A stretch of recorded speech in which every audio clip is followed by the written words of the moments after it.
সাহাবীদেরকে হাত হাত দিয়ে বায়াত করেছেন এক মুসলমান হত্যা সংস্কারের জন্য।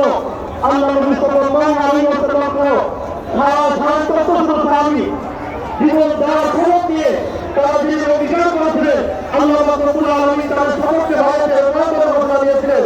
আল্লাহ রাব্বুল আলামিন নাযিল করেছিলেন এমন নয় মাওলাইহি তোমরা শুধু একজন মুসলমান হত্যা বন্ধের জন্য জীবন ধারণা খবর দিয়েছো, সেখানে শুধু তোমাদের হাত ছিল না, সেখানে আমি আমার আল্লাহ হাত ছিল। আপনার ফিলিস্তিনের রকম প্রবতা ফিলিস্তিনের রমদান করা যাচ্ছে, ভারতের মুসলমানদের উপর নির্যাতন করা হচ্ছে। আমরা বাংলার লক্ষ্য করেছিল, লক্ষ্য করি মুসলিম ধর্ম না, আমরা জীবন দেওয়ার জন্য তৈরি আছি। আমাদের সরকার বলাতে পারবো আপনি সর্ব বাড়ানোর জন্য প্রস্তুত হন। আপনার জানা আছে, আপনার জানা আছে, আমরা লড়াই করবো। আমেরিকা বলেন, ইসরায়েল বলেন, আমরা তৈরি আছি ইনশাআল্লাহ। সম্মানিত হাজির, দুর্গা গড়ে তুলুন, ইসরায়েলের দুর্গা বয়কট করুন, দুর্গা থেকে ইসরায়েলের পণ্যগুলো ছেড়ে দেবুন, আমেরিকাকে বয়কট করুন, ইন্ডিয়াকে বয়কট করুন। বয়কট হবে ইন্ডিয়া, বয়কট হবে ইসরায়েল, বয়কট হবে আমেরিকা। মাশরুম যেখানে, আমরা সেখানে, জালেম যেখানে, বয়কট সেখানে ইনশাআল্লাহ। সংগ্রামী তাওহীদি জনতা, এই পর্যায়ে আপনাদের সামনে বক্তব্য রাখবেন খুলনার জনমানুষের জনপ্রিয় ব্যক্তিত্ব, বিশিষ্ট সামাজিক ব্যক্তিত্ব, আমাদের সকলের পরিচিত আমাদের রাকিব হোসেন ভাই, আমাদের রাকিব ভাই, ফ্যামিলি এন্টারটেইনমেন্ট বিডির সম্মানিত পরিচালক রাকিব হাসান ভাই। হলের মেইন গেটে ফ্রি ঠান্ডা পানি, পানি পানি পানি, ফ্রি ঠান্ডা পানি। হলের মেইন গেটে ফ্রি ঠান্ডা পানি।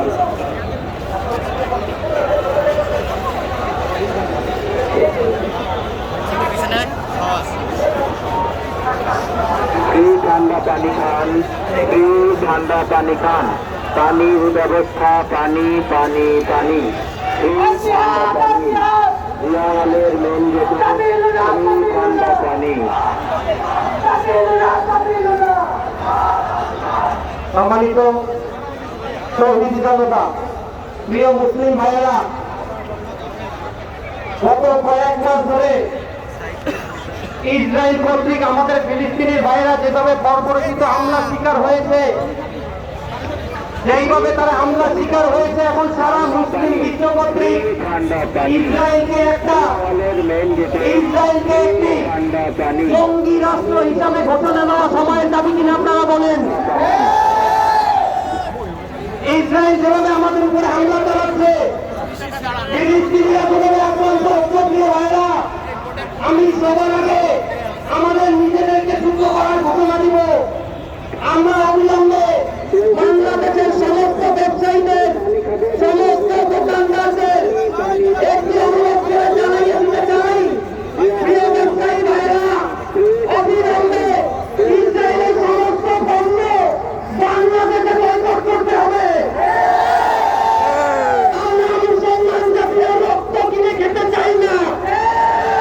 প্রিয় ভাই আমার, সারা বিশ্বে সমস্ত মুসলমান জাতিকে একত্র হতে হবে। আমি সবার উদ্দেশ্যে ঘোষণা দিতে চাই, আমাদের প্রিয় উপদেষ্টা, প্রধান উপদেষ্টা ইউনূস সাহেবকে বলতে চাই, আপনি যুগান্তকারী পদক্ষেপ নেন। সমস্ত মুসলিম বিশ্বের নেতাদের সাথে বসে এর একটা ফায়সালা করার যুগান্তকারী পদক্ষেপ যদি না নিতে পারেন, আপনি আমাদের চব্বিশ জনতার জন্য ইসরায়েলের বিপক্ষে, আমাদের ফিলিস্তিনি ভাইদের পক্ষে দাঁড়ানোর জন্য, ওই দেশে যাওয়ার জন্য ন্যূনতম ব্যবস্থা করে দেন। প্রধান কসম, আমরা তৌহিদি জনতা আমাদের পরিবারকে আল্লাহর জিম্মায় রেখে আমরা ফিলিস্তিনির পক্ষে যুদ্ধ যেতে রাজি ইনশাআল্লাহ। পানি পানি, ফ্রি ঠান্ডা পানি, পানির পানি। কেউ বোতল নিয়ে যাবো না ভাই, সবাই বোতল রেখে যাবো। ফ্রি ঠান্ডা পানি। আপনারা রিকোয়েস্ট করবেন, আমরা ইসরায়েলি রক্ত কিনে খেতে চাই না। আমরা সবাই বসবাস করতে ইনশাআল্লাহ। আল্লাহ তাআলা আমাদের সবাইকে পর্যাপ্ত পরিমাণে ফিলিস্তিনির পাশে দাঁড়ানোর জন্য ইমান দান করুক। আমিন। সংগ্রামী তাওহীদি জনতা, আপনারা সামনে আসে বলতে পারেন, সামনে সবাই বলতে পারেন, আমাদের জনগণের একটা জল গেছে, এটা নিয়ন্ত্রণ করে একটু ঘটনা হয়ে যাচ্ছে, আপনারা সবাই বলতে পারেন।